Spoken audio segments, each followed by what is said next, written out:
Hello mga ka-viewers! For today's video, papakita natin kung ano yung mission natin for today. At ito nga guys, pinaschedule ko na inspeksyonin yung main engine exhaust gas receiver natin. Yes guys, yung bilog na yan is main engine exhaust gas receiver yan guys. So kailangan naming inspeksyonin. Gawa nga ng, kung nakikita nyo guys, mayroong sunog-sunog sa may labas ng cover. So sumisingaw yung exhaust gas. At yun na nga, si second engineer guys, pinasok na sa loob. Pina-inspection natin sa loob for any metal slugs or kaya baka barado na yung screen protection natin dyan. Mayroon namang screen yan guys, parang greetings para proteksyonan yung rotor ng turbocharger natin guys. Kasi itong usok ng main engine dito guys, ang pasok niyan is sa turbocharger na natin. At ang galing ng engineering nito guys, dahil ang usok na lalabas doon sa turbocharger ay pakikinabangan pa yan, idadaan sa exhaust gas economizer kung saan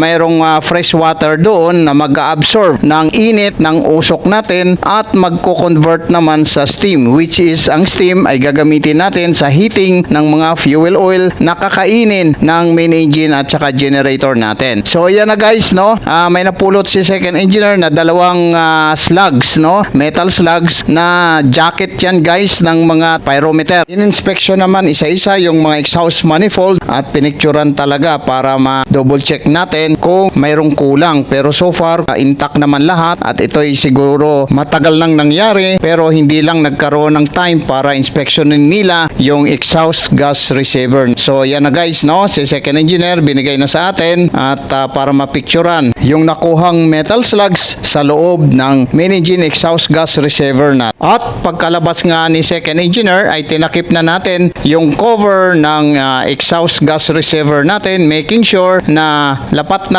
at hindi na mag-leaking yung mga exhaust gases natin sa cover. Yan guys ang naging mission natin for today and God bless.